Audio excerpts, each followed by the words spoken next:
What's going on, guys? Welcome to another episode of the Renegade Marquee on the Renegade Pop Culture Podcast Network. My name is Mike. I'll be your host for this evening. Join me once again. We've got the Streamin Demon, Jacob. What's up, y'all? And making his return to the podcast, we've got Tommy Hughes. Thanks for inviting me back, Michael. I'm happy to be here, ready to talk our favorite films of the first half of 2022. Yeah, so a little bit of behind the scenes. It's been a while since we've done like a traditional episode of Marquee, and a lot has happened since then. So to kind of make up for lost time, I figured we'd take this opportunity to do a bit of a mid-year report. This will be our platform to talk about pretty much anything from the first half of this year. Now, before we get into any sort of formal lists, first I want to ask, what do you guys think of 2022 so far? Tommy, I'll start with you. Michael, 2022 has been absolutely spectacular for reasons, and I look forward to expanding upon that once we get into our favorites list. But if the trend continues from where we are right now, 2022 is shaping up to be one of the best years in the history of the craft, both from a writing perspective and acting perspective. History will have its eyes on this year as something absolutely special. Can't say I disagree. This year has really delivered in terms of pretty much movies for pretty much everyone. I know there will be two movies in particular that I have a feeling are going to be pretty high on all three of our lists, but more on that later. Jacob, what about you? Your general thoughts on 2022?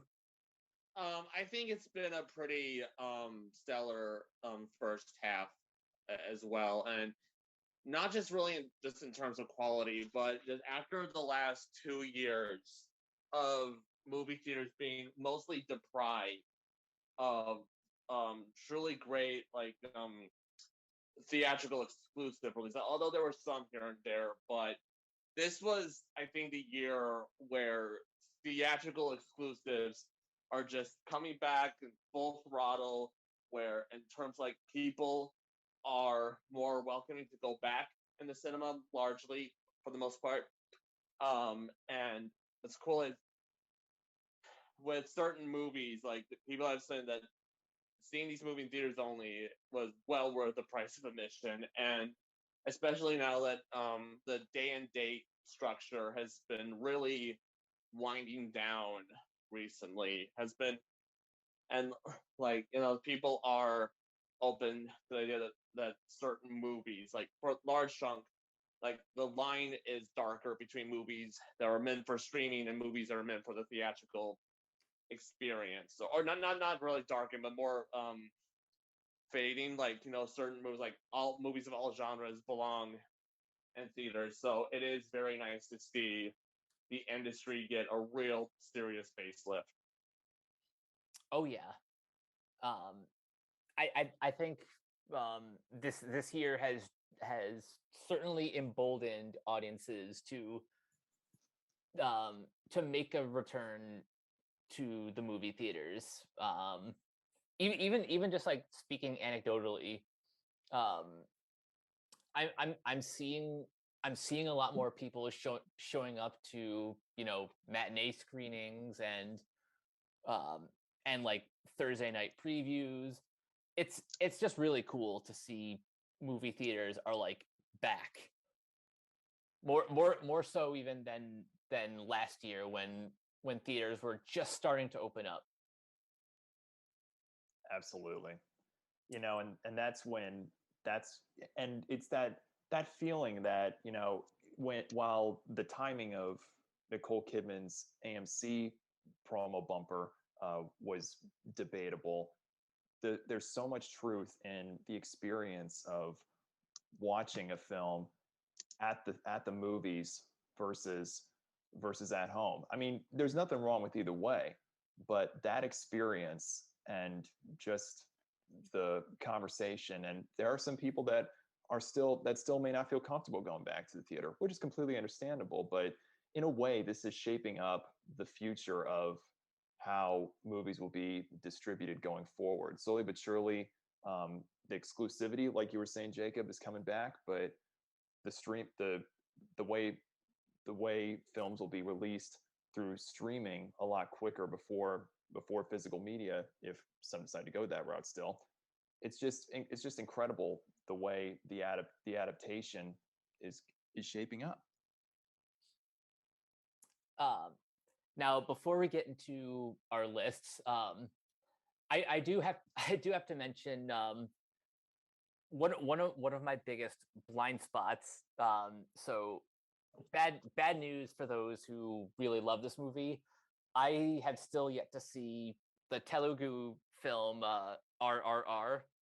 I know it's one that like everyone's been talking about, but I just haven't had the chance to see it yet. And do any of you have it on your list? I've heard things about it floating around. I hear it is getting some buzz, but yeah, I might just have to check it out now. It's on my list. It's been on my list for a while. I've got a whole list of releases that I'm still trying to play catch up on. I'm getting to it. I mean, I know it's a very long movie, but once I get to it, I'm really excited, especially after especially after reading about the Draft House experience of seeing the film on Twitter. So I'm really excited to check RR out. So you can take a big sigh of relief there, Mike. I don't have it on my list. Okay, at least not yet, anyway.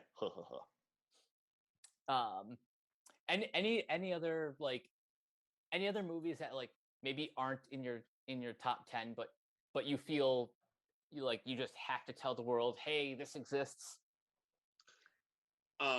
Well, for me, there was a couple. The Northmen. I really liked that one. The Viking epic by Robert Eggers, based on the story that apparently inspired Hamlet, in case people were confused about the striking similarities that the movie's plot has with Hamlet, and also vicariously The Lion King. It's a damn good entry of into the like the mythic fantasy epic genre for Robert Eggers, and it still has that dark edge of the witch in the lighthouse. It's just a really brutal, really mesmerizing. Like visually, it's one of the most memorable movies I've seen as of late. It seriously got me the Green Knight vibes, which was doubly awesome. And also I saw in the theater I saw Jackass Forever after catching up. Like, even though I never really grew up with Jackass like what people did, like seeing it in the theater was a pretty memorable experience. I gotta say, like, it truly is a movie that had to have been seen in the theater. And even though like I knew I would be missing out on a great cinematic experience if I didn't see it. So yeah, it was fun. I that's another one of my blind spots. I unfortunately got COVID around around the time that movie was released. Dang. I didn't know that. I'm so sorry. That's all right. I honestly got over it pretty quick, but still, that was one of my most anticipated movies of the year. And I'm sure I'll catch up eventually, but there's just something about the Jackass franchise that just brings me endless joy. Yeah. Like I still have fond memories of seeing Jackass 2. It's just one of those franchises I will happily return to.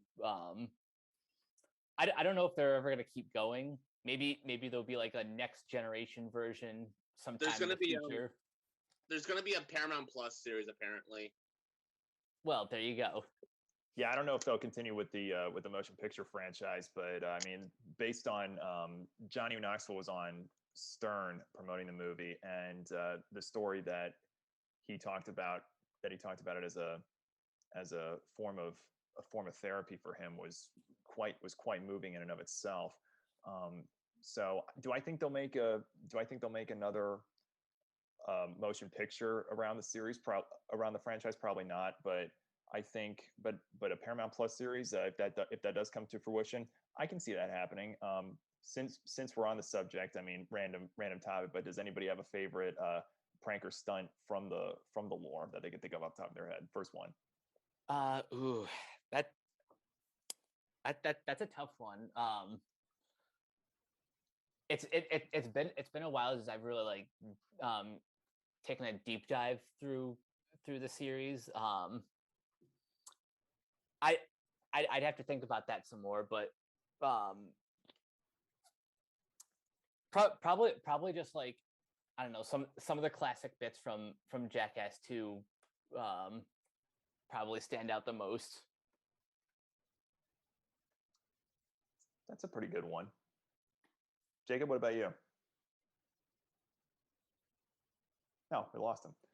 I would probably say, off the top of my head, I would say the first thing that comes to my mind is, if we're going back to the entire lore, Brad Pitt's kidnapping. I don't know if you saw that one, but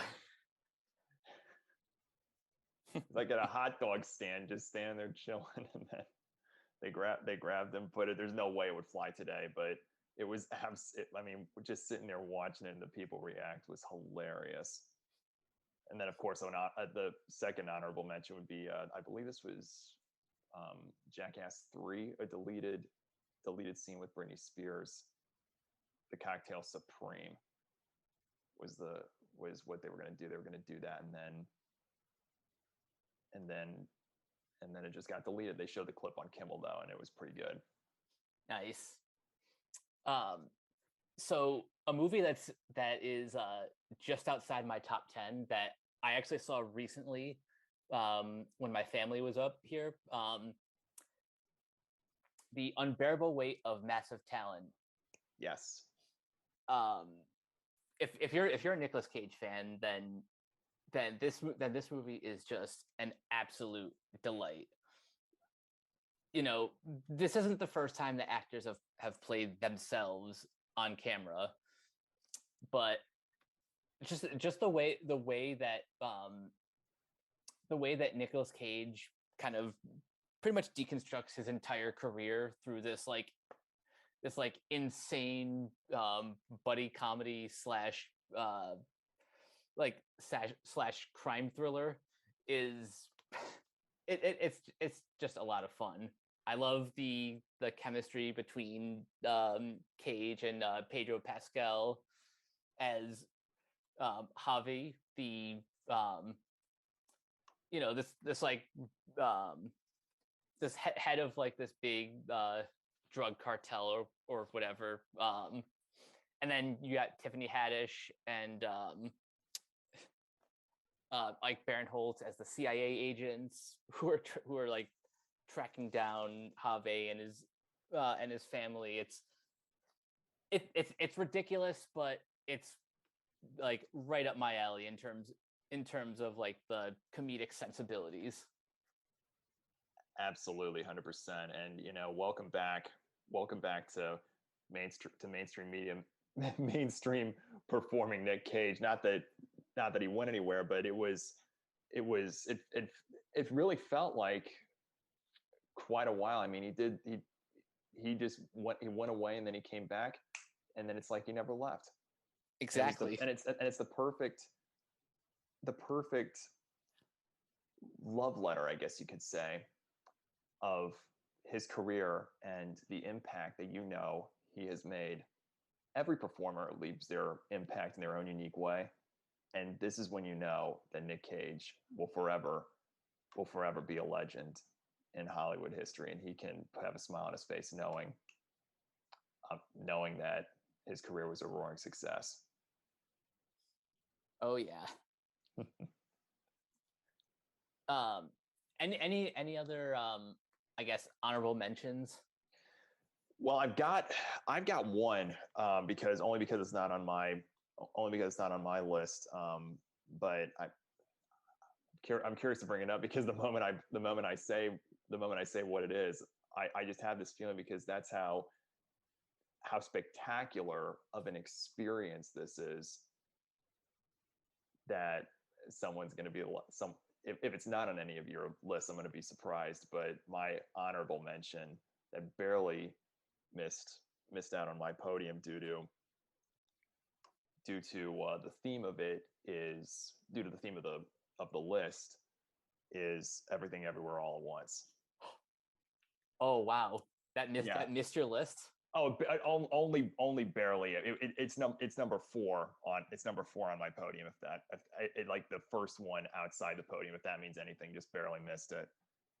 But it's an experience. It is the beautiful, spectacular reminder of originality. It's what cinema's all about. It's not a film for everybody, because some may find it bizarre, while others may find it original with its visuals, its storytelling, its opportunity, and so much more. But that notion of seeing an action hero, like if they did a women Expendables, Michelle Yeoh would definitely would be a part of that crew in some capacity. I mean, I grew up with her. Tomorrow Never Dies is one of my favorite Bond films growing up, for my generation, and seeing her literally kick ass in this unique story straight out of an original comic book, literally was the vibe that one gets. It's incredible. It's so many genres or story elements blended together. It was bizarre. It was bizarre. I rewatched it right before 4th of July, and I was celebrating with my folks, and they said, and I asked them what the plans were for dinner, and they said, we're going to have hot dogs. I'm thinking, oh, great. I mean, because I said to myself, it's going to be a while before I ever eat hot dogs again. Oh, but the originality is the reminder of how healthy and important that element, how it's why people go to the movies, to escape and to see something that they've never seen before in that regard. And that's what this movie is. I hope it gets some sort of technical element come award season at the very least. But once we get to, but we'll see what happens. But it's an incredible, unique experience. I don't know if it'll make my top 10 best of the year, but it's still left an impact on me in a way that reminds me of why I watch the movies, and that's to escape. I'm not gonna spoil where Everything Everywhere All at Once is on my list just yet, but I just have to say 2022 is shaping up to be the year for Michelle Yeoh. Yes. Because outside of this, she has voice roles in Minions: The Rise of Gru, Absolutely, and Paws of Fury: The Legend of Hank, and she has 2 more live action films. She's in something called The School for Good and Evil, which is coming out in September on Netflix. And then she has a character in Avatar, The Way of Water, and Avatar 3 and 4. She's playing a character named Dr. Karina Moog. So yeah, this really is the year of Michelle Yeoh. Absolutely. It was. I'm very excited for her. I mean, not that she wasn't mainstream before, but this has the potential, if the cards are played right, this has the potential to be the pop culture film that she'll be remembered for. I guess then we'll go right into our our top tens. So Tom, since you have a podium set up, what's at the bottom of your podium? All right, so ladies and gentlemen, today is July 11th, 2022. And so 7-Eleven, oh thank heaven. But the way my podium is set up is I've got 3 selections. They'll be released in order of release date. So we got a great variety of movies that have really stuck with me in one way, shape, or form throughout the year. And we start with the very beginning, the bronze medal. In introducing this bronze medal recipient, I would like to use this as an opportunity to highlight one of the things I envision 2022 being remembered for the most, and that is its showcase of breakout stars, 2 of which provided breakthrough performances in my first selection. Its opening moments sets into motion a series of releases within something that can be seen as a dream come true for a performer of this magnitude. 4 major releases within a 3-month span highlighted the capabilities of a 19-year-old up-and-comer from Coachella Valley, and it all began with an answer of a phone call, one that allotted her to capture the MTV Movie Award for Most Frightened Performance. Her name is Jenna Ortega. The motion picture, Scream. 25 years ago, the original Scream told the story of the terrorizing of teenagers who were horror movie fans and already knew what to do and what not to do. It was a story conceived by Kevin Williamson as a film that he wanted to base his own childhood love for horror films on. At the same time, Williamson felt that it would be essential for viewers to understand why certain specifications transpired, utilizing underlining themes as ways to survive. This mindset would ultimately set the tone for each entry within the franchise: the original, the sequel, the trilogy, and the remake. In the latest installment, the story highlights symbolisms of the requel, a piece of work which follows continuity, yet takes place at a further point in the story's timeline. While not entirely retconned, the story tends to focus more on the legacy that was the original story rather than of the sequels. This legacy is highlighted by placing more of an emphasis on the entry's new entourage of characters in a similar manner to the original story. An emphasis which holds true for the second standout performance, and that comes from Melissa Barrera. One could see this performance as one which, over time, could eventually be lost within the shuffle and become just another character in a franchise's story.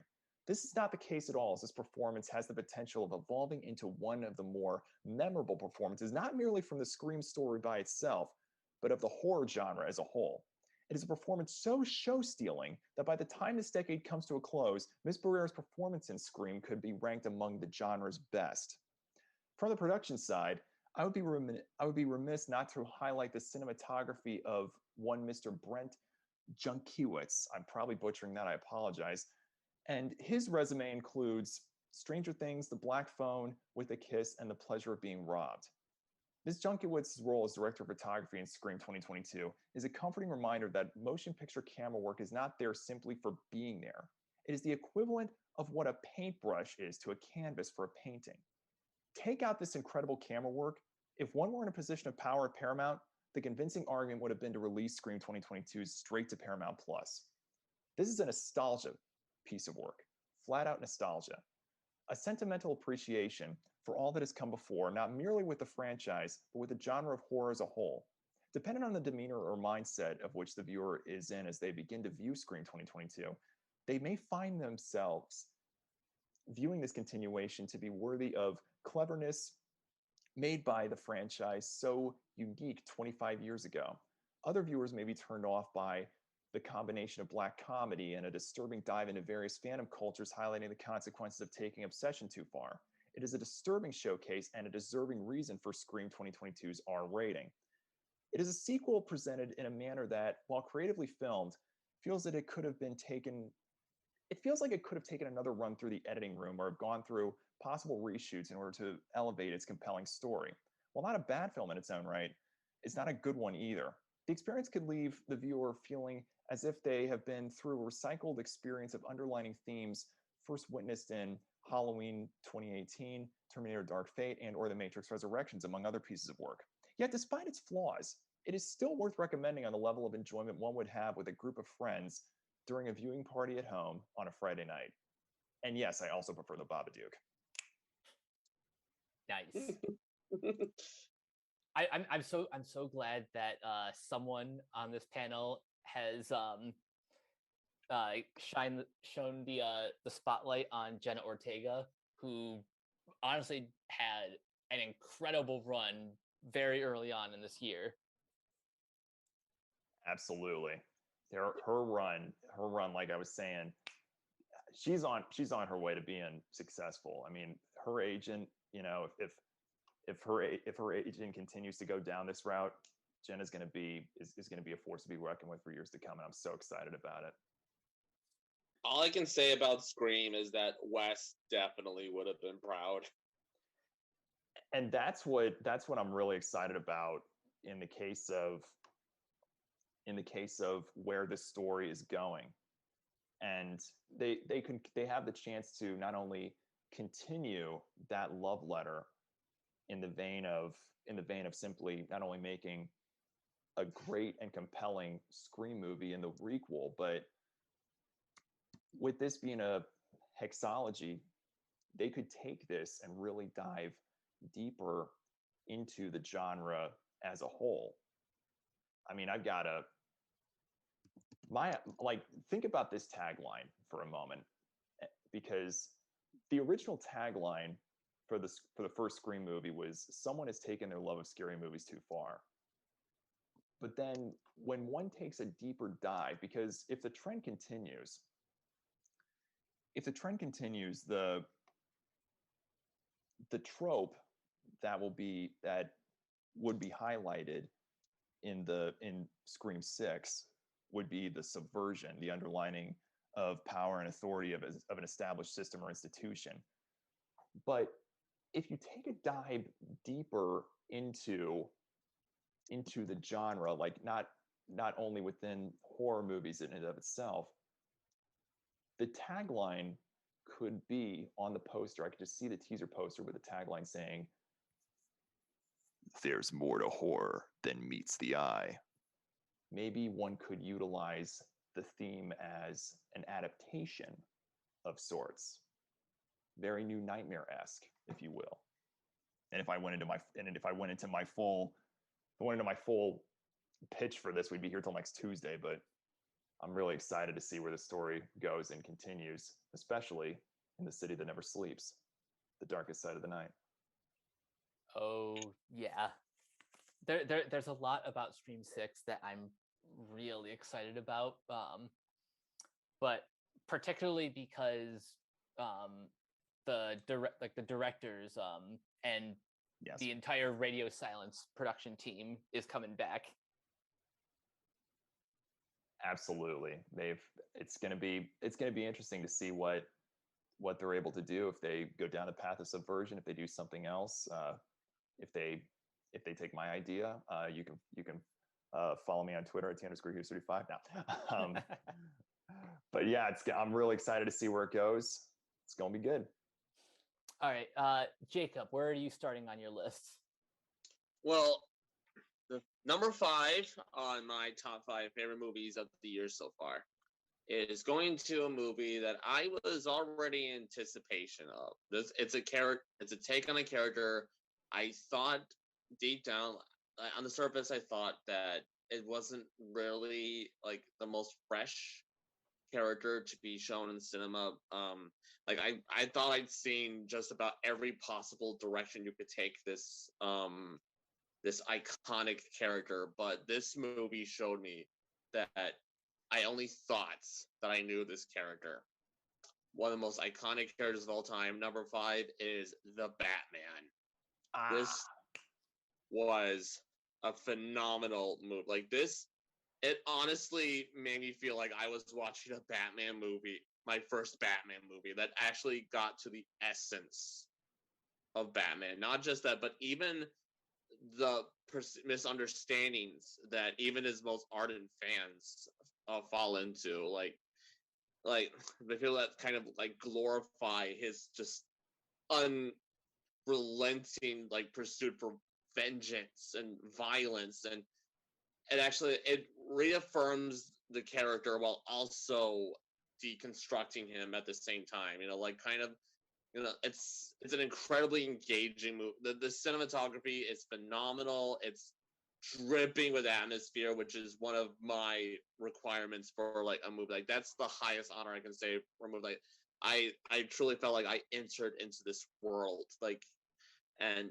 Robert Pattinson gives a performance for the ages as Batman. It's head and shoulders like even above Christian Bale, like it is as equal to like Michael Keaton in a way. Like it's certainly like Matt Reeves did an absolutely incredible job bringing his unique blend of dark brooding cinema into a character. Like not only was it already necessary for Batman, it already fit Batman like a glove, like that character, but also like it's one of the most affirming lessons like I've ever heard in a movie recently. It's our scars can destroy us even after the physical wounds have healed, but if we survive them, they can transform us. They can give us the power to endure and the strength to fight. That to me, that's what elevates the Batman to just being a great, not just a great Batman movie, just a great movie, just a great, like even with its darkest moments, even if it's going through like the absolute trudge that is this movie, like all the horrible things that happen to these characters, like it can even be that affirming, even like that life affirming. It's a very inspiring message, like for anyone who's gone through like trauma as a child. And also the rest of the cast is phenomenal as well.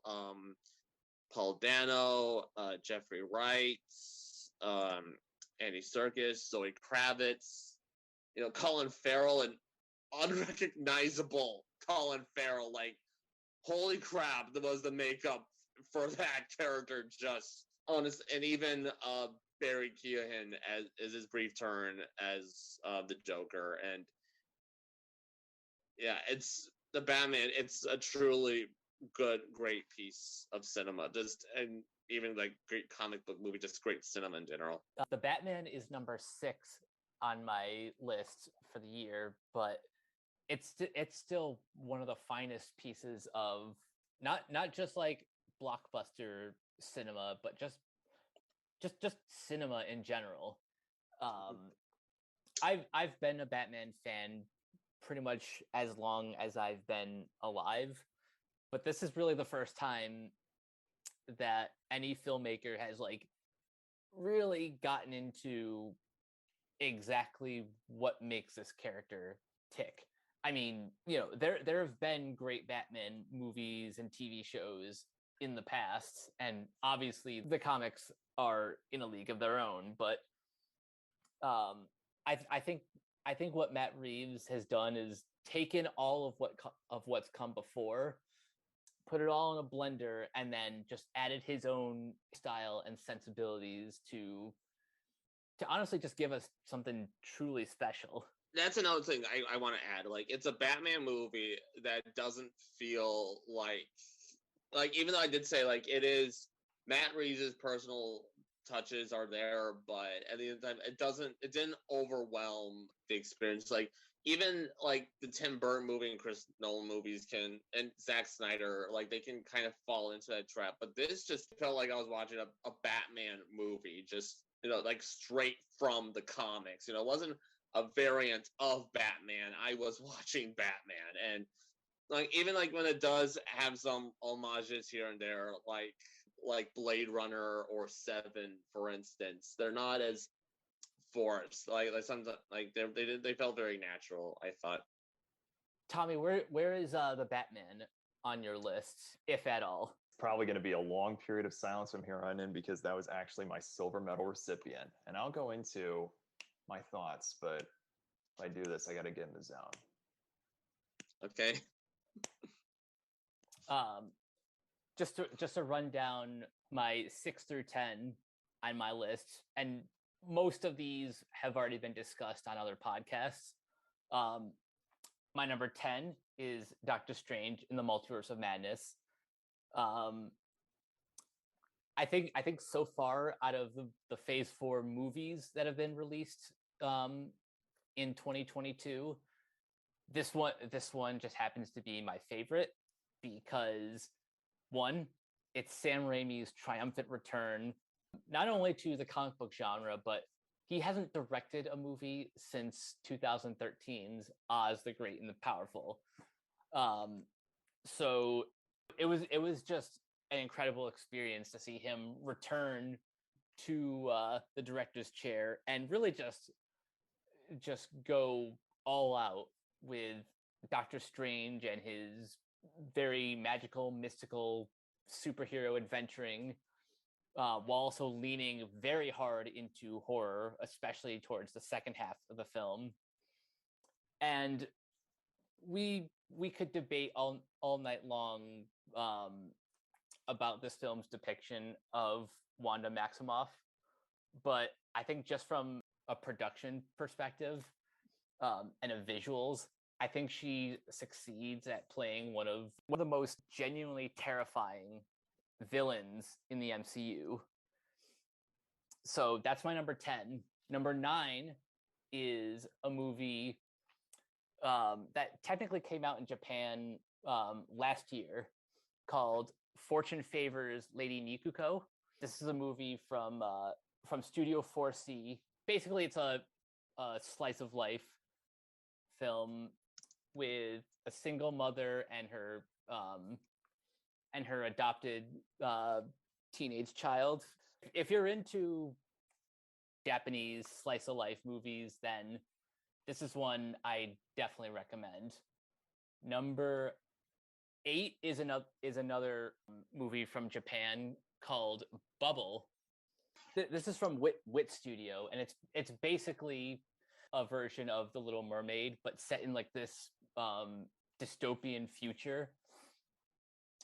This one is streaming on Netflix, and it's just another like gorgeous visual feast. So yeah, this one we talked about a couple months ago on Renegade Animation, and it's one I highly recommend. Number 7 is the Bob's Burgers movie. I think if you're a fan of the TV show, then I probably don't have to sell you too much on this. But if you aren't a fan of the TV show, I think you'll still enjoy this one just fine. The Belcher family is all full of like very wholesome personalities. This is kind of like the Simpsons movie in that while at times it can feel like just an extended episode of the series, they also do a really good job of like of using the medium of film to tell some really fun adventures with these characters. And then obviously number 6 is the Batman. We already kind of talked about that. So Tommy, you now have the floor. All right. Just sit back, take a deep breath. Underneath the bridge, tarp has sprung a leak, and the animals I've trapped have all become my pets, and I'm living off of grass and the drippings from the ceiling. It's okay to eat the fish, 'cause they don't have any feelings. Something in the way.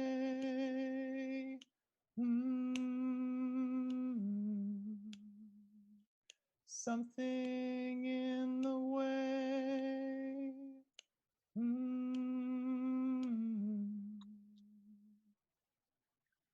The words of Kurt Cobain serve as an example of showcasing to a massive moviegoer what ignites the mind from a creative sense.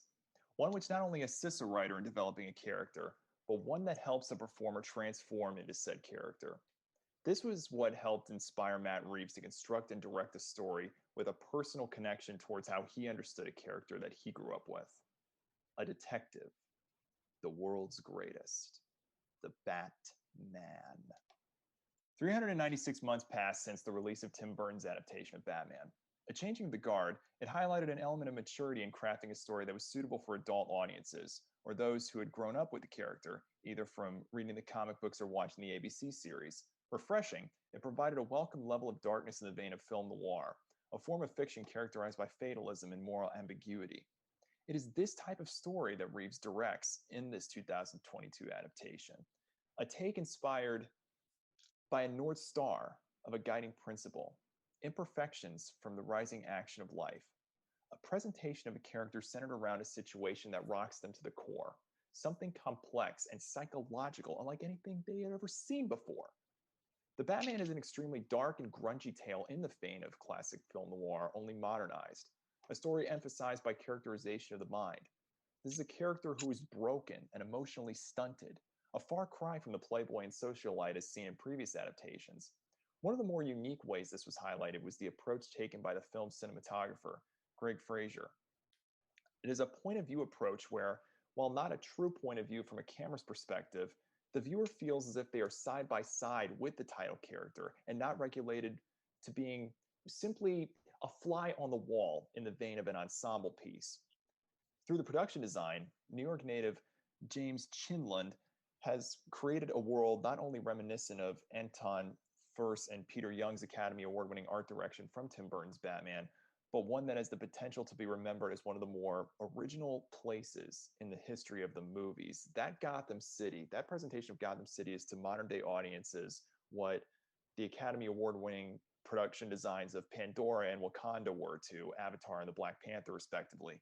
It serves as a testament not only for the visual sense, but one that personifies and is capable of standing alongside the strength of its story.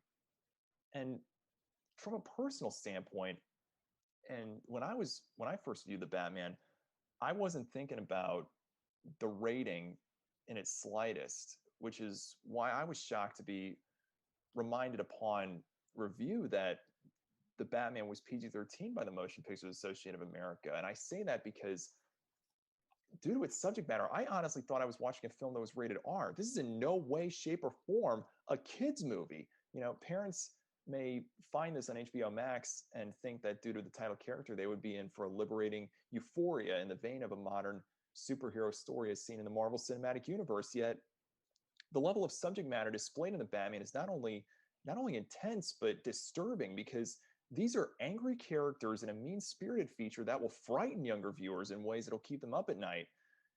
But the more I thought about this story post-viewing, the more I was able to enjoy and appreciate Mr. Reeves' take on the character.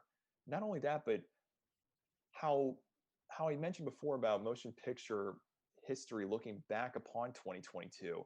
And in the case of the Batman and its impact as a whole, with the 9 previous live-action adaptations that have been released since 1989, each left their own respective impact on the art form in the history of motion pictures, with not only through the movies themselves, but with the individuals who came before Mr. Reeves and in their respective takes and direction. Some of these takes may be remembered for their darkness, others for their impact on pop culture. But with this focus on the psychological, the Batman blends elements of genre and characterization in what may be arguably the closest live-action adaptation of how Bob Kane and Bill Finger envisioned this character. A detective, the world's greatest. So I don't know if we want to go into spoilers or not, but there was one thought based on the trends that is borderline, it is a brief spoiler, but it sets the stage for where I feel the story is going if the trend continued. Do you want to discuss that, or do you want to move forward? I just want to make sure I don't say the wrong thing. The movie's been out for a couple months now. You can throw in a spoiler or two. Yeah. Okay.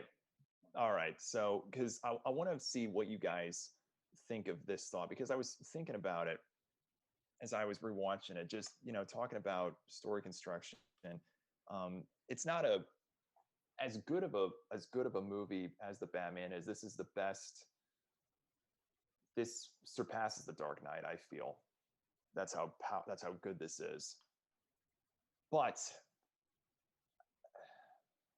the film's final moments featuring Paul Dano's Riddler, showcased the character locked away in Arkham Asylum. And while he was there, he became acquainted with the neighbor.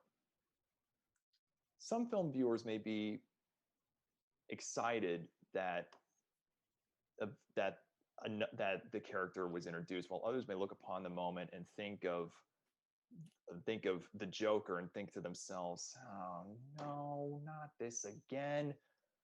But when thinking upon the adversarial history and the nature in tone, that would set the stage for a sequel in this light, and again, based on trends. Am I the only one who believes that this was a missed opportunity for the bigger picture as a whole? And I ask this because while historians of the Batman lore would be able to pinpoint the direction that this story would be heading in, probably, I can't speak for them, but it would have been more in line with the noir tone and elements of the story to introduce to that type of audience a character who is yet to be seen in a live action motion picture adaptation. So as one ponders the idea of a sequel centering around the Court of Owls, and again, that's simply speculation if the trend continues, the story would need a lead-in or a pawn to that much larger scheme, specifically with the possibility of a city still being in recovery. So with the noir setting, thematic elements, and character history, wouldn't it have made more sense if the character in the cell next door was not another Joker, but rather Tommy Elliot? Tommy Elliot. That's actually not a bad idea. Or if not him, then maybe just like one of the Talons who just happens to be in Arkham Asylum. Yeah, because that's what I was thinking. Because when you look at that and the story and tone, because I mean, if you thought this story was deep, I mean, if you add that element into it to go like deeper into that backstory, and you take Riddler's theme and crank it into an 11 and really dive deeper into that emotional impact or trauma, or the demons that this take on Batman Bruce Wayne is fighting. Whew. It just gets me excited. It just really amps me up just thinking about it. And of course, then you set up Tommy Elliot as the pawn, similar to what Bane was in the League of Shadows, something along those lines. And and Hush could be the pawn to the Court of Owls as that story progressed. But then again, that's just speculation on the trends. On the trends as we had seen with the city still being in recovery. There's a lot of Batman lore that we could speculate on. There's at least like 85 plus years of material, and as excited as I am for whatever Matt Reeves has in store for us, I do think it's time to move on. So Jacob, what's next on your list? Okay, so number four is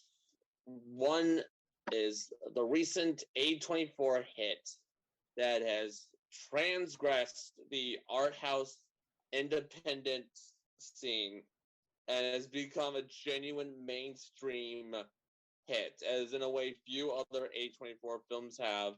By the Daniels, it's everything, everywhere, all at once. There's a lot I can say about this movie, but the only thing is, there's not much I can say that hasn't already been said. It is a completely bonkers, completely original, completely just wild. Like, it manages to be at the center of its sheer balls to the wall creative energy, like being appreciative of what we have in the moment, presenting all of that in the most memorable way possible to make this truly stick with you without ever being schmaltzy or sentimental. It's completely, like, it's one of the most memorable movie experiences I have had in quite some time. And yes, I know I'm not the only one who said that. So Everything Everywhere All at Once is number 3 on my list. And for the longest time, from from the time that I saw it in April, like right up until the end of June, it was my number 1 for pretty much everything, for all the reasons that like everyone has already said about this movie. It's just one of those unique experiences, and even just like the fact that this movie has had one of the most impressive runs at the box office is just super impressive. Like this and another movie that we'll get to on my list. These are the two biggest examples of if you make it, people will come. Tommy, do you have anything else to add about Everything Everywhere All at Once before I move on to my number 5? The only question I can think of off the top of my head for both you, Michael and Jacob, is how do you both take your hot dogs? No, but in all seriousness, it was that was I couldn't have said it better myself. It's a mind-blowing experience, and again, it's not a film for everybody, because some may look at this and they might find it, dare I say, weird. Not me. I loved it. I thought it was absolutely fantastic, but they may be a little off put by some of the visuals and moments, like Jenny Slate, that moment involving Jenny Slate's dog would really be considered a turnoff for some viewers. But how about the scene with the two rocks with the oh, that was brilliant. Absolutely. Yes. I think that might be one of my favorite scenes like of the entire year. I don't think I've laughed harder at silence like that before. The thing is, I saw this movie there was one other guy in the theater that we didn't know each other before that. We hardly spoke to each other before the movie started. And when that scene happened, he and I were laughing so hard as if we went to the movie together. It was just the two of us just laughing our asses off at the sheer insanity. That was an experience I will never forget at the movies. From when I saw it. But yeah, it's a mind-blowing experience. It's not a perfect movie by any means, but one that reminds the viewer of their appreciation of the art of cinema, the originality, performances, messages, story, and so much more are far deserving of the love that it is receiving. Well said. Thank you. I try. And the one thing I will say is, I don't know if any of you have tried Branston pickle on your hot dogs before, but it is absolutely a great topper if you ever give it a chance sometime. You can thank me later. I will. I will definitely give that a try next time. Send your appreciation tweets to at T_Goose35 on Twitter. So my number 5 is the Pixar movie that frankly should have been released in theaters instead of Lightyear, Turning Red. This is another one that has been discussed at length on Renegade Animation, but just throwing out a portion of my review where I kind of snap back at people saying that they didn't find this movie relatable. Something that I wrote in my review was, first off, everyone was a teenager. That's just an unavoidable part of life. While there may be some specific cultural details that were different from my upbringing, I still fully understood feeling the pressure of living up to my parents' expectations. And then second, even if you're not the target demographic, that wouldn't make this movie a failure. It's still, I think this might be one of Pixar's best movies.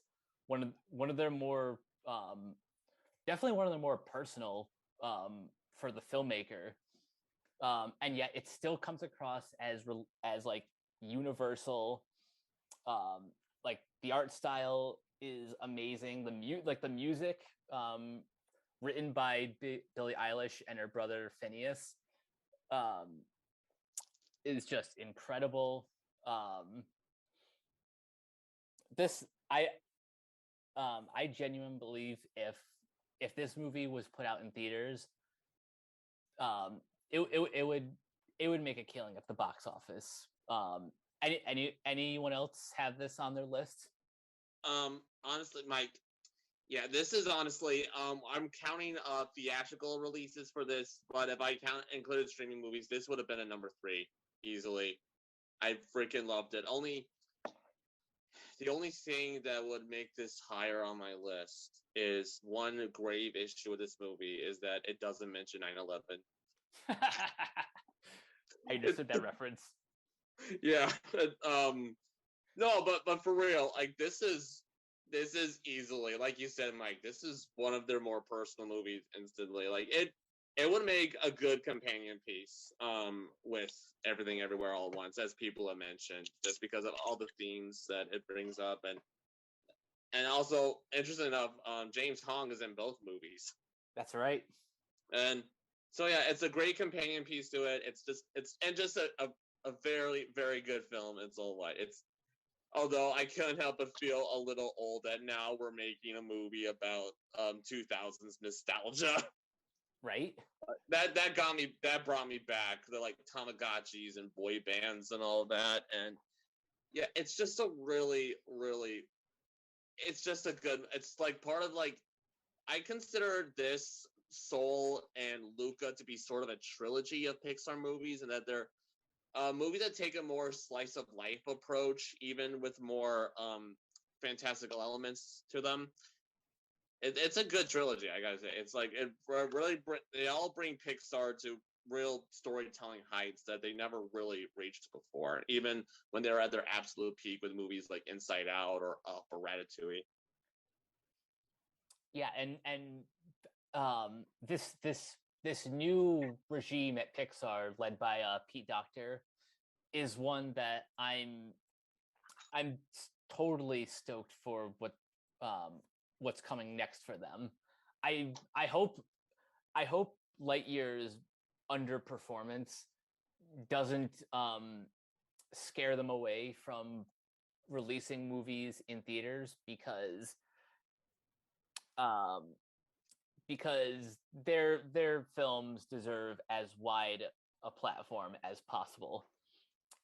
Tommy, where does Turning Red show up on your list, if at all?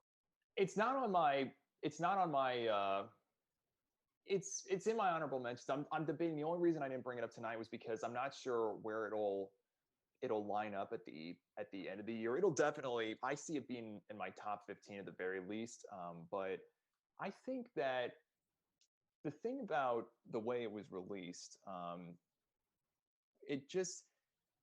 when one is in a position of power from a studio perspective, when they look at both films, it's easy to believe in a particular piece of work, and then it's another thing, especially in these times still, about what would be the guaranteed sure thing that would get people out to the theater.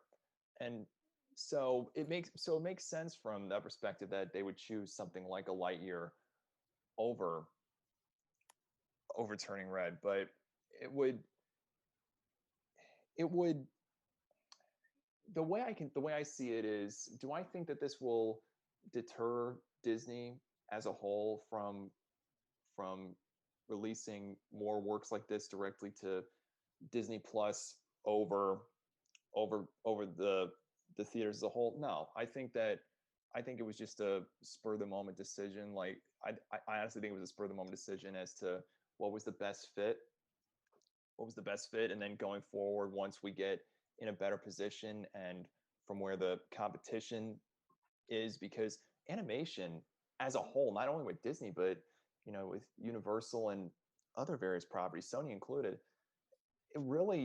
it's a really great time to be a viewer of animated products, because you got Paws of Fury, League of Super Pets, and the bad guys even, they're in Minions, they're all enjoyable for what they are, and that'll get people to go see these animated properties to the movies. It's like the TikTok trend with dressing up to go see these, to go see it. Was it Minions? I'm drawing a blank for a moment. Yeah, it was Minions. Yeah, but yeah, I think that going forward, once we get in a better place, they'll be going back. It's a missed opportunity, yeah. And going back to Lightyear, I mean, it was easy to bank on that because of the name. It was the brand name that gave that decision. But as decent of a job as Chris Evans did from that casting, I mean, I can't speak for it, but the backlash as a whole, it's like the way I described it on Twitter was would be like recasting Darth Vader. It's a voice that people grew up with, and they automatically saw that, and they were on the fence with it. I mean, again, that's the thought. I mean, there are several other reasons and factors on why Lightyear is underperformed. Still a wonderful movie, but we live and learn. There are choices that we make. We have business decisions, and that's ultimately what happened. But yeah, I don't see movies like Turning Red going back to going straight to Disney Plus over theaters anytime soon. That's good to hear. And I guess something about these, like the release strategy of these two films, kind of reminds me of another hindsight is 2020 story when it comes to Disney animation, and that's during the production of both The Lion King and Pocahontas. Pocahontas was seen as their A tier, guaranteed, this is going to be our next Beauty and the Beast, while The Lion King was kind of you guys are the B team. You get to work over here. And then what happened was The Lion King turned out to be not only what many people consider one of the greatest animated movies of all time, but one of the greatest movies of all time as a whole. Sorry to interrupt. But that just raked in money, pretty much hand over fist. Not only during its original release, but it's been re-released I think twice in theaters. So yeah, now it's one of the highest grossing movies of all time, animated or otherwise. Whereas Pocahontas didn't work out so well. Well, Pocahontas, I mean, and both films have their input on history. They're both Academy Award winners they're both Academy Award winners in their own right. And when the beauty too with Lion King, not only was it based on Shakespeare, but that 4.5 minute preview, this was something unprecedented. It's only been done one other time since. That was this beautiful 4.5 minute preview that they attached. I can't think of what was it, Nightmare Before Christmas? I can't think of what film that Disney attached it to, but they put the opening scene as the trailer right away for that time frame. A moviegoer sits at the multiplex, in the case of my hometown, Willow 14, and they see that 4-minute clip, that 4-minute trailer. They know they're in for something special. And they only did it one other time. Disney only did it one other time since, but both films stand out in their own way, in their own unique way, shape, or form. And it's the library. That's the beauty of the library that is Disney. And each film, it's the same going back to Turning Red and Lightyear. They'll be remembered. They'll each be remembered in their own unique way. And I think Lightyear will be remembered for its own unique storytelling. I mean, not to mention sucks, but it'll stand on its own throughout the test of time. Oh yeah, certainly. Yeah, you never know how much a movie is registering with its target demographic until that demographic grows up and explains what precise impact that movie had on them. Exactly. Sometimes even the strangest movies you never expect to have like an audience, like a cult following. Like, the fans are coming out of the woodwork. They're expressing their love for this particular movie, and I think it's very likely that Lightyear can become one of them. And I had that same feeling when I was walking out of my press screening for Thor: Love and Thunder. I was looking at that final scene in The Next Generation, and it's the type of feeling that you get knowing that this is something that you can pass down. You can go into the movies and see it at one age, and then the next generation, specifically if you've got a niece or nephew, and you can watch it with them, and then you can remind them of how you're the cool uncle. How in my case, you're the cool uncle. So it would be absolutely spectacular. It's absolutely spectacular. Anyway, I'm gonna move on to my number 4. Yes, please do. And then I'll pass it off to Jacob. Number 4 is Top Gun Maverick. I am fairly confident that all 3 of us have seen this at least once in theaters. I've seen it 3 times. All 3 times in Dolby, because that's just in my opinion the best way to experience this movie. And to be honest, I don't have the most nostalgia for the original film. In fact, I only just watched the original a few weeks before I saw the new one. My review for both the original and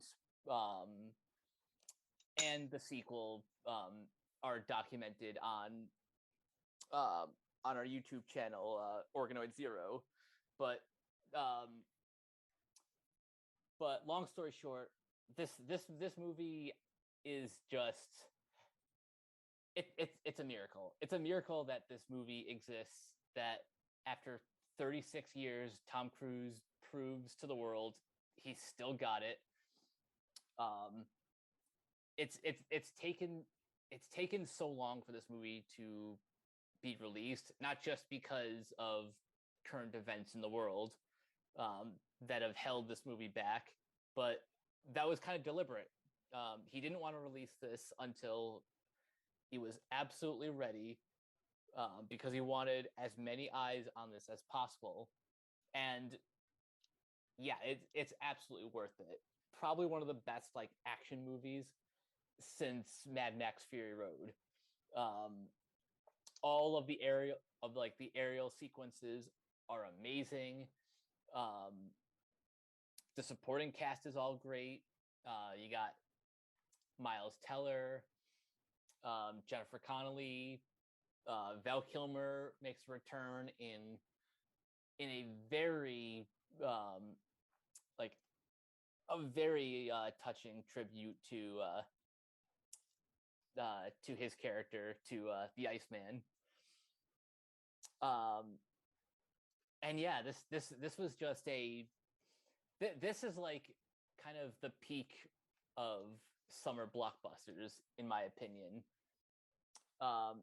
Jacob, is this anywhere on your list? Yes, it is somewhere. But we'll get to that. But well, going to number 3 on the list is a film I saw last night.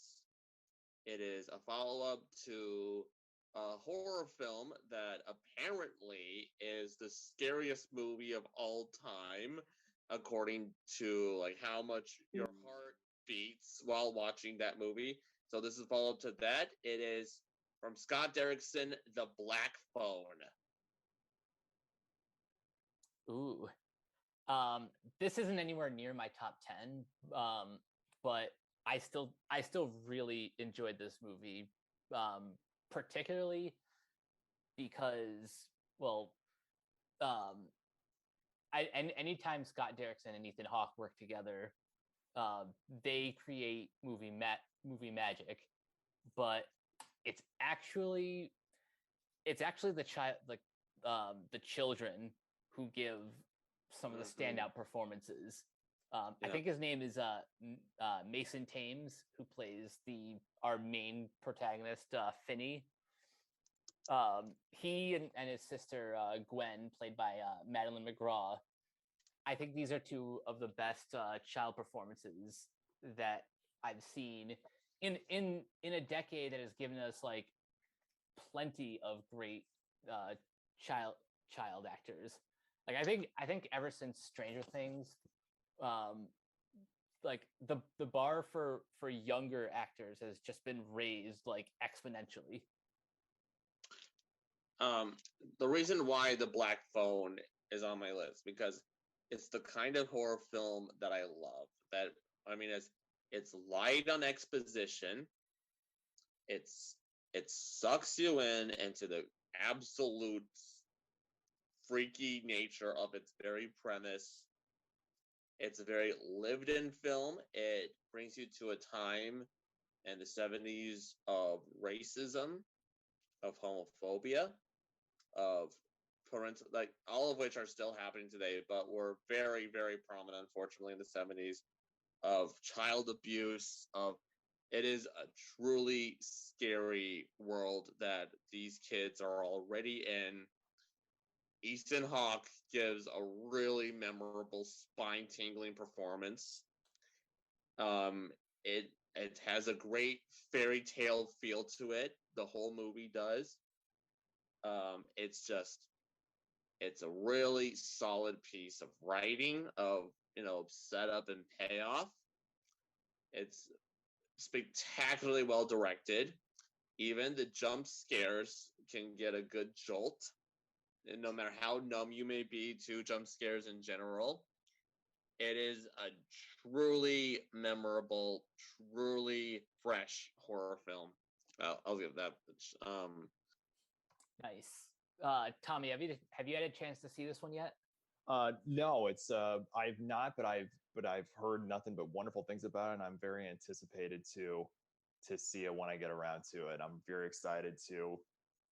I've heard nothing but wonderful things ever since it was released in Fantastic Fest, and but yeah, I just can't wait to see it. Yeah, it's a good one for sure. I also have to give a shout out to the author of the short story, Stephen King's son, Joe Hill. It's nice that he gets a film adaptation that kind of stands right up there with some of the best of Stephen King's adaptations too. So yeah, this is one that, although it's not in my top 10, still a movie I would highly recommend. I'm so excited to see it. My number 3 we've already talked about. That's Everything Everywhere All at Once. So I will move on then to my number 2, which was my number 1 until like recently. This is Elvis. And Ooh. So here's the thing. I'm not necessarily the biggest Baz Luhrmann fan. I'm not as high on Moulin Rouge as some of my other friends. Even though I recognize that there's a lot of great stuff in that movie, and I guess even without that, we wouldn't really have the movie musical explosion that came as a result. But I just happen to be a big fan of Elvis Presley. I not just as a musician, but the mythology around him has always been kind of fascinating. There's a reason why he was such a larger than life like personality. And when it comes to, in my opinion, what makes a great music biopic, it's not enough to just like run through the subject's entire career like a visual Wikipedia article. I think the best approach is to make a movie that captures the spirit of the musician, and in this case, that's exactly what Luhrmann and star Austin Butler accomplished. And you know how we've seen like a couple hundred Elvis impersonators? Well, that's not the case with Austin Butler. He isn't playing. He isn't doing an impersonation of Elvis. He is like he has like become Elvis Presley. Like the way he performs on stage, the way he talks, like the way he actually sings a handful of the songs on the soundtrack. It's all just it's very larger than life. And yeah, this movie is just incredible, from both the production design to the soundtrack, which does kind of mix Elvis's classics with like modern hip hop and pop music. And then just the story in general, I thought was fascinating. This movie really gets into the relationship between Elvis and his manager, Colonel Tom Parker, played by Tom Hanks, in a performance that, for better or for worse, is one that Hanks just kind of goes for. It's one of those performances that whether you love it or hate it, I always respect actors who are brave enough to just who are just like brave enough to just go there. And without saying too much else, if you're into Elvis Presley and really want to see, you know, what made him tick, I would definitely give this one a watch. And if it's still playing in Dolby, you should definitely give it the Dolby experience. Anyone else have this on their list? This one really cracked my top 10. I liked it. I thought it was a good film. Very entertaining. I liked the energy. I liked Tom Hanks just devouring the scenery. I liked Ashton Butler. It had a lot of things going for it. I liked the unique approach that Baz Luhrmann took, where he frames it as the Colonel's story, interesting enough. The villain is the narrator of this movie. In a way, he's it kind of puts like the trap that Elvis is in that he's trying to break out of. I thought it was a unique subversion of the musical, the music biopic genre, even if it does at risk of like falling into the trappings. It kind of hits the beats of the typical musical biopic, which the beats are kind of pretty prominent within the music industry anyway, so it's maybe a moot point to say that they're cliches, but like even still, this movie manages to circumvent them in a fun, entertaining way, and it also is an example of how unique of a storyteller that Baz Luhrmann is. Tommy, where is this one on your list, if at all? It is not on my list at this particular moment. It's one of those things where it's as good as it is. It's one of those things where you think I'm just gonna set it aside, and I'm just gonna set it aside at this particular moment. Could it make my 10 best at the end of the year? Possibly, but it's not something that I would definitely say right away. Right away, if that means anything or makes sense, but it just slipped the back of my mind. But I will say, Austin Butler, that performance, oh my gosh, especially when he gave that's the beauty of a performer going all in when they put their mindset to it like he did, and then afterwards his body just went kaput. Just went kaput. He talked about it. I don't know if it was Variety, Deadline. I can't think of the outlet off the top of my head. But man, that performance is going to be the takeaway, and it'll be. We'll see if the studio makes a push for award season. If they don't, I'm going to be shocked. But we'll see how the rest of the year transpires. But, whew.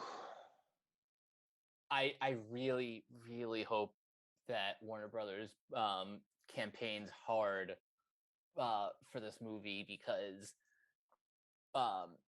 like this is one of those performances that that for Austin Butler, it just like busted down the door, and I can already tell that he has a bright future ahead of him. Yes.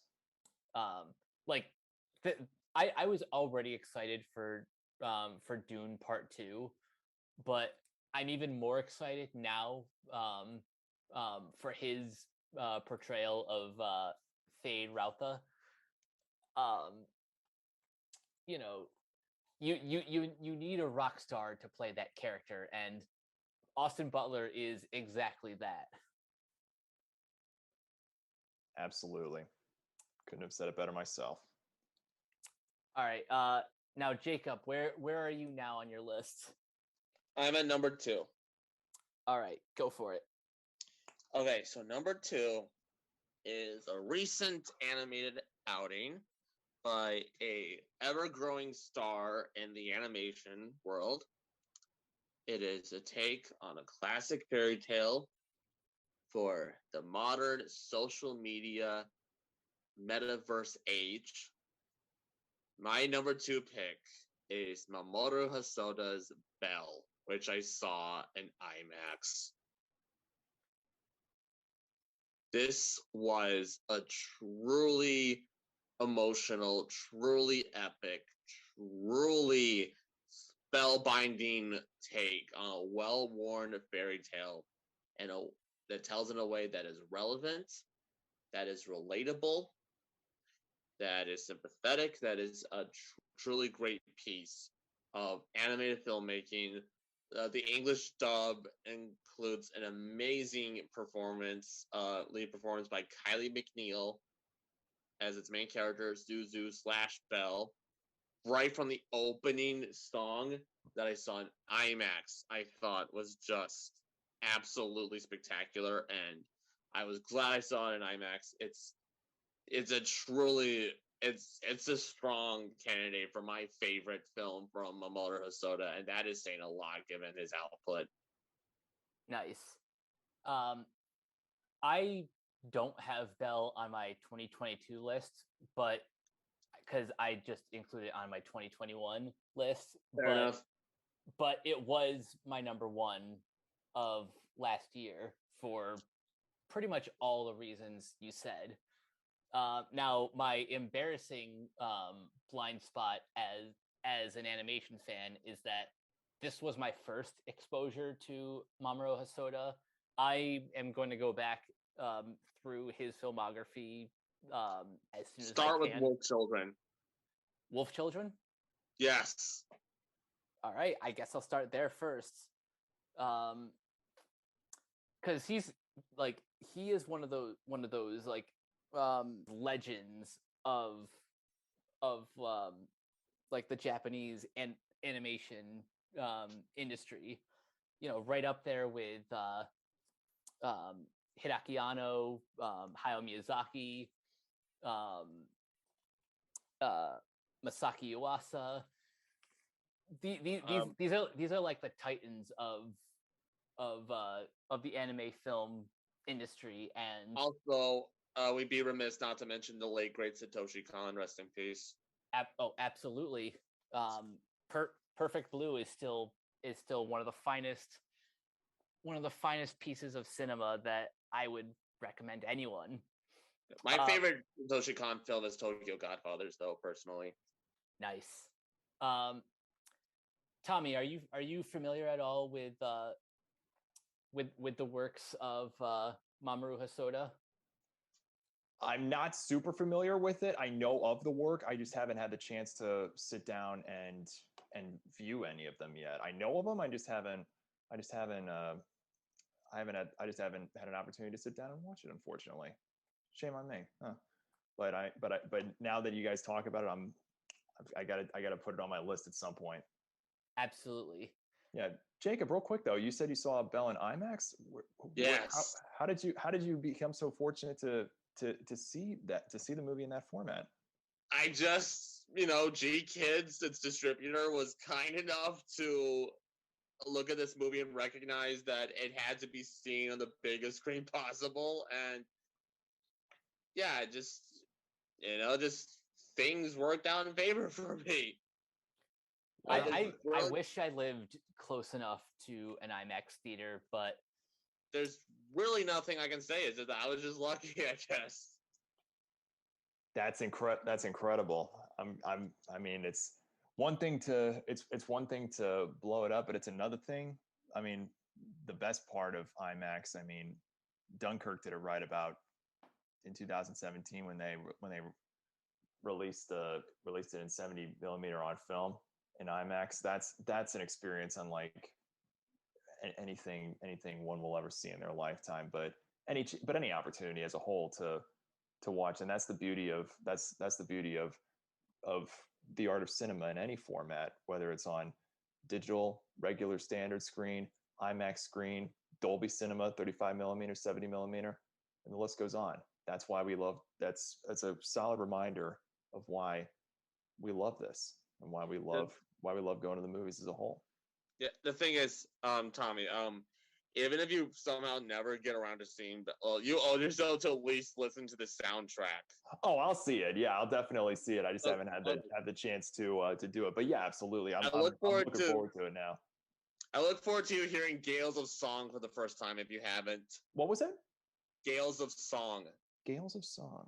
Writing that down. Fantastic. I'll take a listen to it.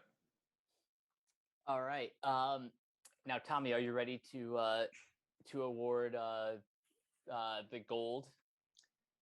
Yes, I will definitely do so. Is the floor mine? You have it. All right. Take a sip of my Yorkshire. Viewers and listeners, one and all, I've saved the best for last. It is time to get up off your seat because it's time to get funky, funky, funky, funky, funky, funky. Everybody clap your hands. Come on, clap, clap, clap, clap your hands. Come on, clap, clap, clap, clap your hands. All right. I had to do it. Start this party up right, because if Cha Cha Real Smooth is not on my list for the 10 best films of 2022, then 2022 is shaping up to be a damn good year for cinema. Originally debuting at Sundance this past January, Apple TV Plus picked up the rights to distribute the picture both through its platform and screen through a limited number of theaters across the globe. This is a delayed coming-of-age story that has the ability to reach out and tug at a viewer's heartstrings in a specific way, evolving into something personal and deep that will live with the viewer forever. Cha Cha Real Smooth tells the story of a directionless 22-year-old who, by chance, upon leaving college, attends a bar mitzvah, where their charisma and encouragement of attendees to dance convinces mothers who attended the bar mitzvah to hire the 22-year-old as a disc jockey and party starter for upcoming community bar mitzvahs. Upon crossing paths with a mother and her 13-year-old daughter, the individual embarks on a journey of understanding, one where the aforementioned play a critical role.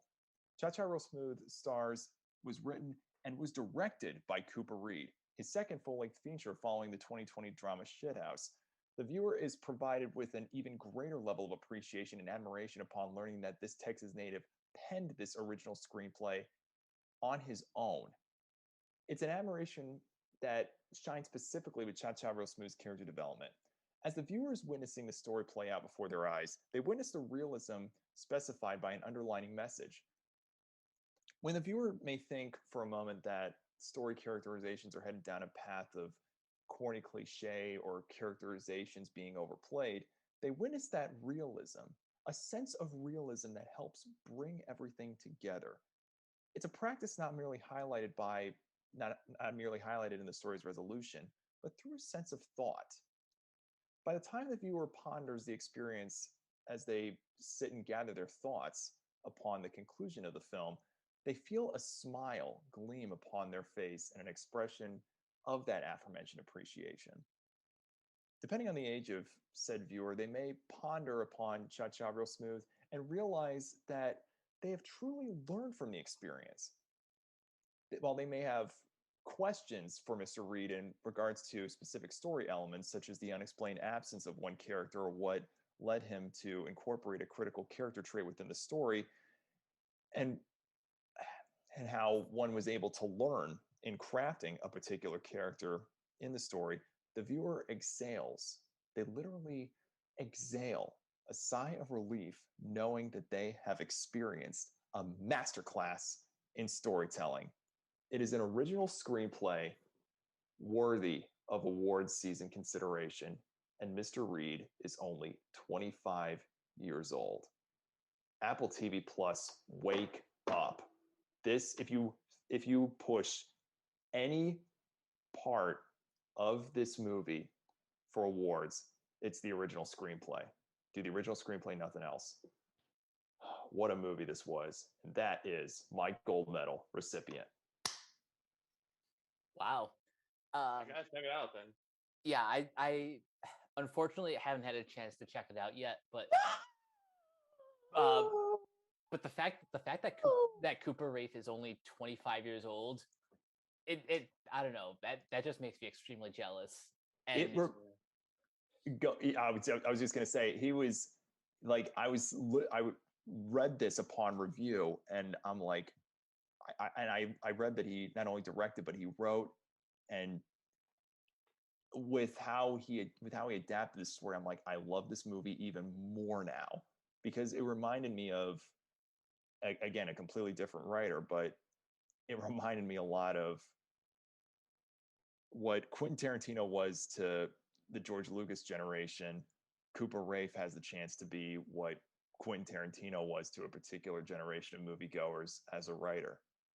And it's just so exciting just to think about that. And that's fascinating. And I gotta say, while I am unfortunately, I'll be honest, I'm a little bit neglectful towards my Apple TV Plus subscription, but I look at their catalog and I'm on, like, from the outside looking in, I'm really impressed with what they have so far. This isn't a streaming service that relies necessarily on nostalgia, despite having like the rights to, say, Peanuts and Fraggle Rock, and I think like maybe one other one other like nostalgic property, but most of their output is like either original programming or like festival acquisitions. And I don't know, I guess too many people are sleeping on this service.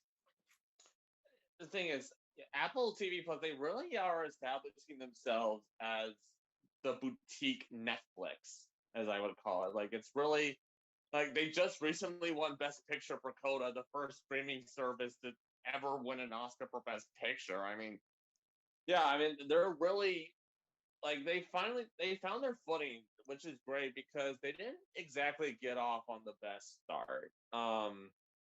It was a pretty low like count of like subscribers they've had, but now it's been growing a lot probably ever since Coda won Best Picture, and ever since Netflix basically announced that they're not going to fund any they're not funding like ego trips or like vanity projects or anything. Like Apple TV, they can fill in that gap, they really can.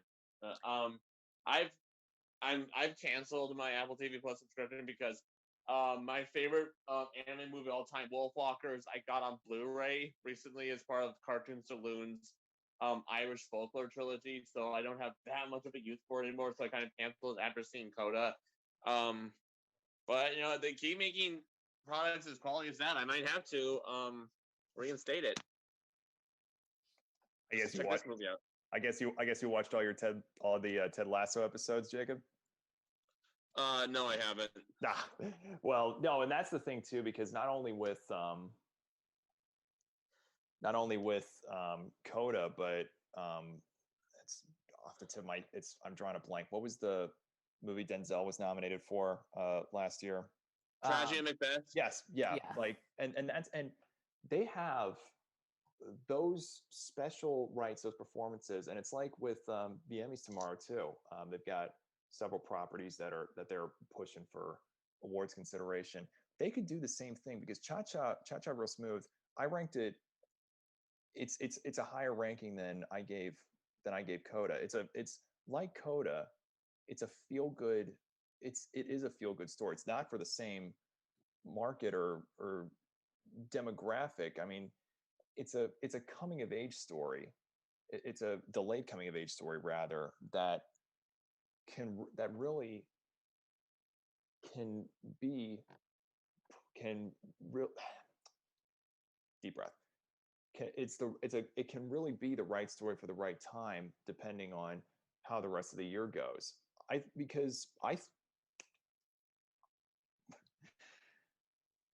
told myself I wasn't going to lose my train of thought, but it was going to be, but it's just so exciting. It's just so exciting that just watch it, go see it, take my word for it.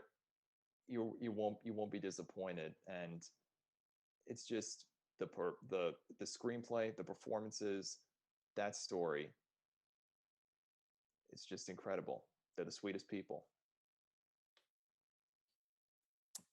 Awesome. I will definitely give Cha Cha Real Smooth. I will definitely check that one out as soon as I can. But Jacob, let me hear your number one. My number one movie is a phenomenon at this point. It's no being around the bush. It's Top Gun Maverick this time. I'm not even going to build up to it. It's Top Gun Maverick, as I mentioned earlier. It's somewhere on my list. Yeah, it's honestly in terms of release, it's incredible that it's held on to this for so long, even when so many movies that you thought would be guaranteed to be shown on streaming, like the live action Mulan remake, or Soul, or Turning Red, or even like the day and movies that were given the day and date treatments, like Wonder Woman 1984, or Godzilla vs. Kong, or Dune, or Halloween Kills, and and Tom Cruise, like, he held on to this movie because he knew that this had to be shown. Like, the fact that they shot with real fighter jets, he was so committed to the theatrical experience, and what a way for people for this to be a comeback. Like, the fact that it's well worth the wait. It really is worth the 2 extra years that this already highly anticipated sequel finally comes out. 2 extra years, and it still managed to live up to the hype. It really is just the perfect modern day blockbuster, and I think it's great that this younger generation has its own literally its own Top Gun for them to hold on and pass on to the next generation. It truly is an amazing feat of blockbuster entertainment. Hugely entertaining. It fully embraces the original without ever going into like I don't know, lampshading or mocking the original, like sometimes the soft reboots tend to do. It doesn't overload the audience with nothing but callbacks. The fight sequences are intense. The story is simple enough so it doesn't bog you down with exposition, but it's such a heartfelt, great metaphor for passing on the torch for this younger generation. It's got everything, man. It's got freaking everything, and it's more than earned my spot for the #1 movie of the year. I was looking at its box office earlier today, just to see like how it's been doing in the 7 weeks that it's been in theaters. Not once has it ever dropped below 50%. Jeez, it's. Like, I think the highest this movie has dropped is like 40 something. Oh my god! Yeah, it's holy crap! It's earned its success, man. It really has. Tommy, any final thoughts on Top Gun Maverick before I unveil my #1? Tom Cruise was interviewed, I want to say it was by Kevin McCarthy recently, and he was given the rundown of how he waited for the idea was there for years. They wanted to do it, and they brought it to fruition, but they wanted to do things that weren't possible. I mean, anything's possible with visual effects, but when you have the ability to take a camera and utilize it in places where it's never been before. It just really showcases that element of creativity that one possesses and the way that one gives back to the craft.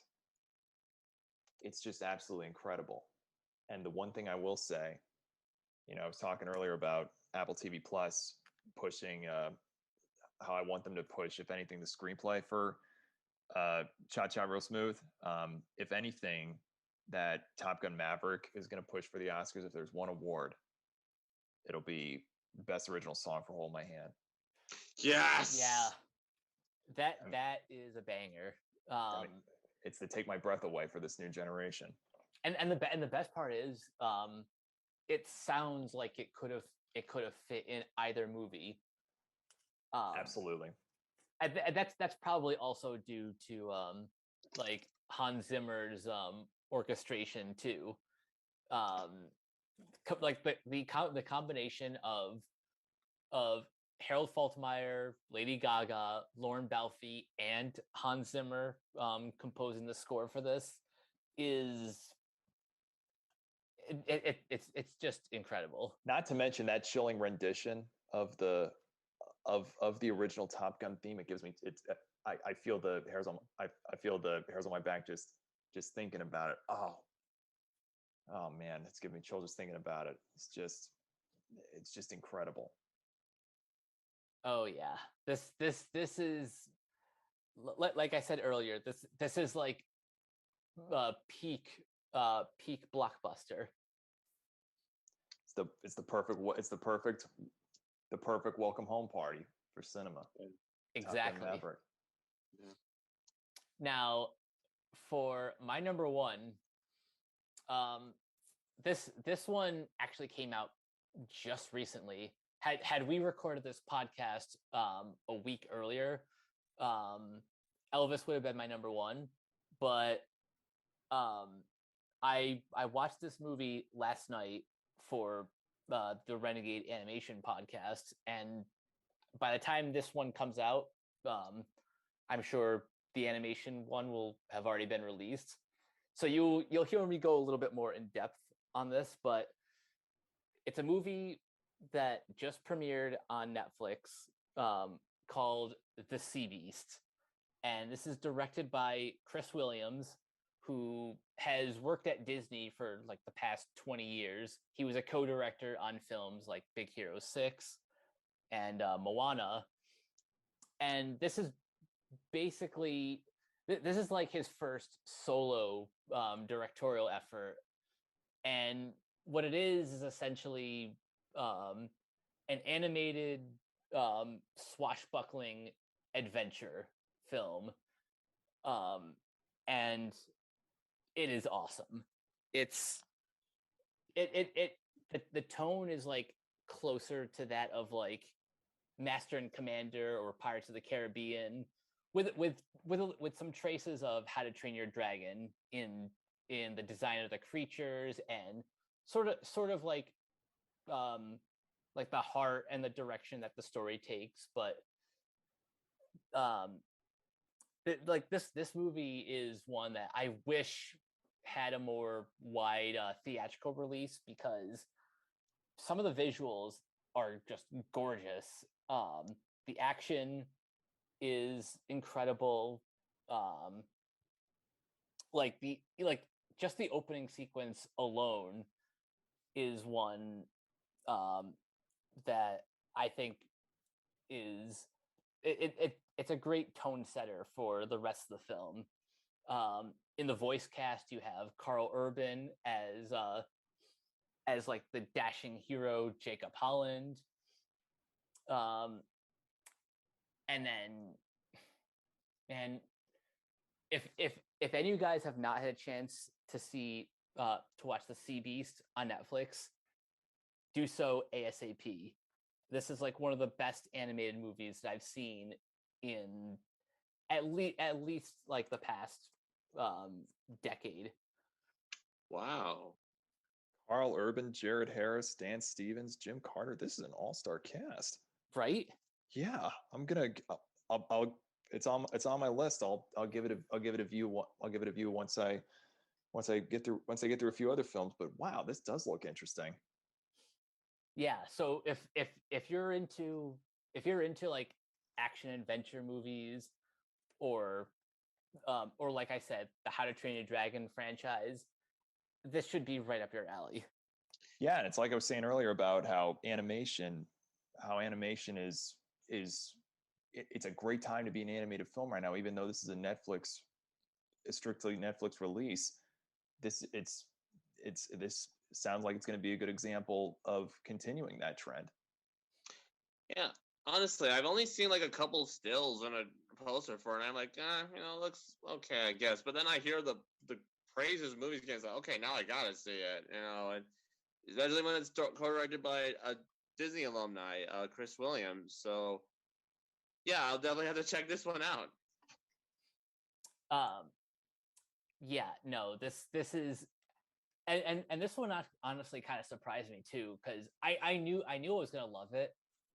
My animation co-host saw it like a month in advance because he got a screener for it, and I felt so bad because like he because of embargoes, like he had to wait an entire month to sing its praises. And then last night we recorded our episode that went pretty much just under 90 minutes praising this movie to like the high heavens. I knew I was going to like this. I didn't think I was going to love it as much as I did. So as we're winding down, I did want to go around and ask what some of your most anticipated movies are for the back half of the year.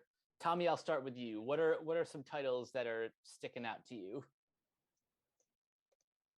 Oh wow, off the top of my head, the Avatar sequel, just because of this for nostalgic purposes. Nope is another good one that I'm really looking forward to see what happens there. Of course, Halloween Ends for obvious reasons. The Black Panther sequel, if that does come out in November. We'll probably know for sure about Wakanda Forever. At least by the time that that D23 rolls around. If not San Diego Comic-Con. Yeah, they had the teaser. They had a teaser poster for it at my press screening for Thor. So I mean, I'm. Will it happen? I mean, they're saying that it will, but will. I mean, we haven't heard much about it. I'm just really hoping.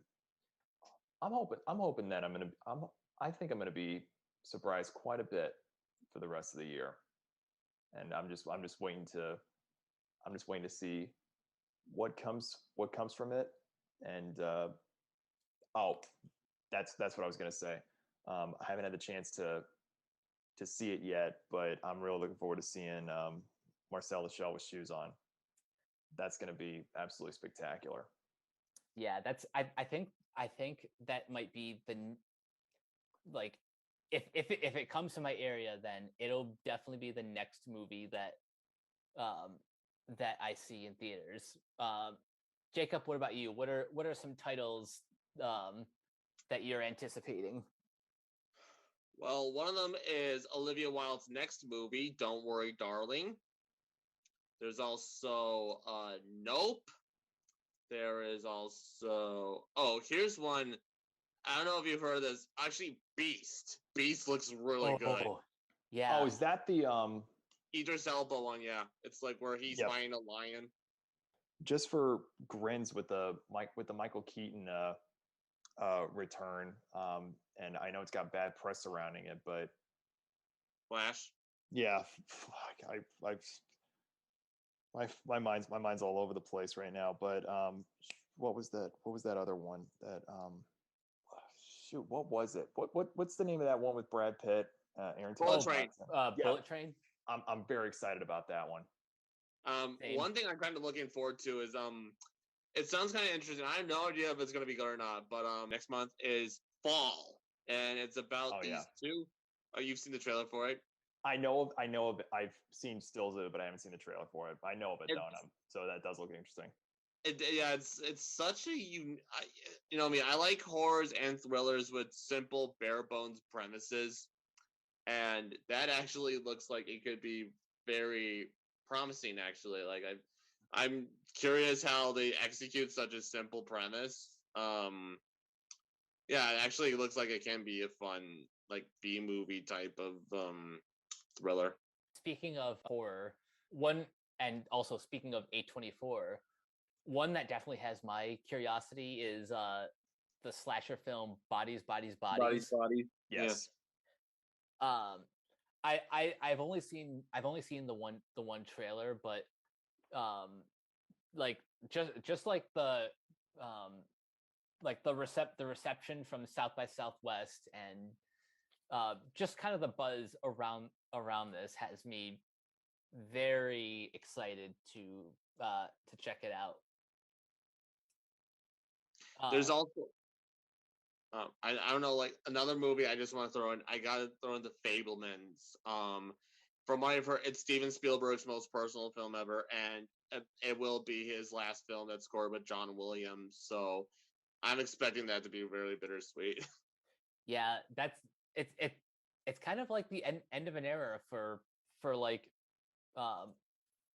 for a composer who, for many people, just like embodies cinema.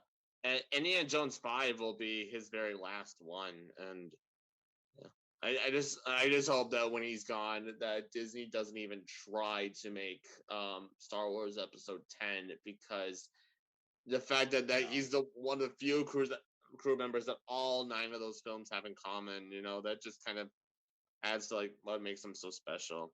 Even if I don't love every single one of them. Yeah, they won't be. There's no way they make another episodic. I think it'll be quite a long time before we see a Star Wars Patty Jenkins one, if that'll come into fruition. I hope it does, but it's just with all the craziness that's going on, it's just it may be a long time before we see it. I hope we do, but we'll see. Two that came to the top of my head. I can't believe I blanked out and didn't mention for my most anticipated Clerks 3. Ooh. Oh, And, nice. Yep. And then the poster was released earlier today. It's not going to go to theaters, but it'll go to Prime Video. And finally, I've seen a lot of behind the scenes videos, but that's Stallone's new film, Samaritan. Samaritan, yeah. Speaking of Stallone, at least indirectly, I'd be remiss if I didn't mention Michael B. Jordan's directorial debut for Creed 3. I've been a big fan of the Creed franchise, specifically since even it was announced. I know at first the idea of like a Rocky spinoff was like, are you sure you want to do that? But then like you watch that first trailer with Michael B. Jordan, it's like, oh, okay, so this is going to be great. And then Creed 2 was also really good, and I'm just fascinated to see what Jordan can do behind the camera, as well as like playing the titular role. Absolutely. It's going to be on the animated side. Obviously, Disney's Strange World has my attention, but Netflix Animation has two high-profile stop-motion projects.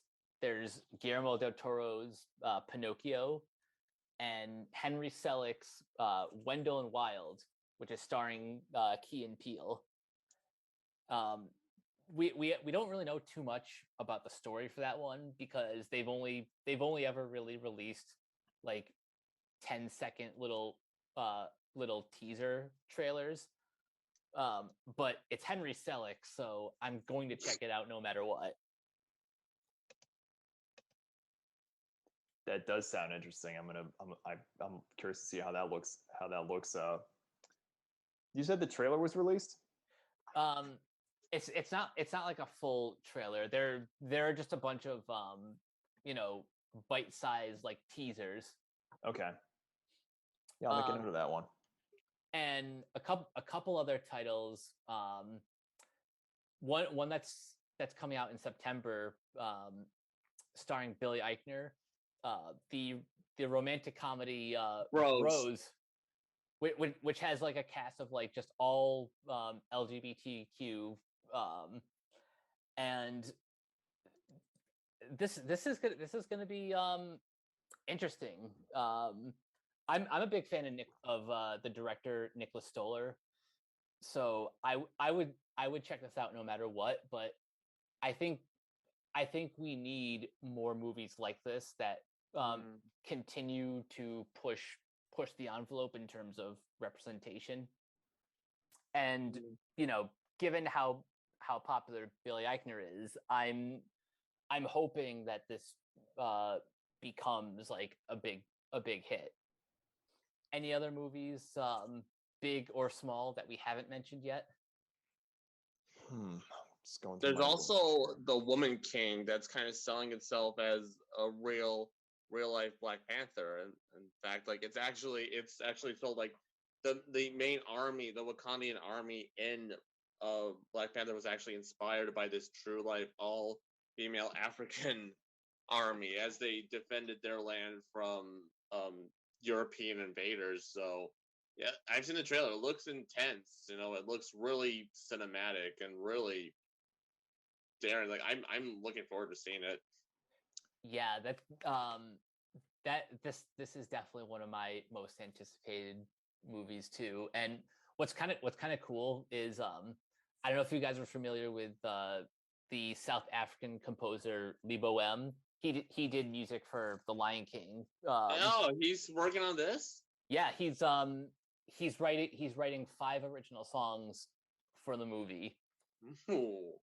So that's a cool little extra touch to what I'm already anticipating is going to be a favorite of mine. Tommy, what about you? I'm going over my list, make sure I didn't miss anything, but can't believe I didn't bring this up because and yes, this counts in my book because Last Dance was my favorite film of 2020.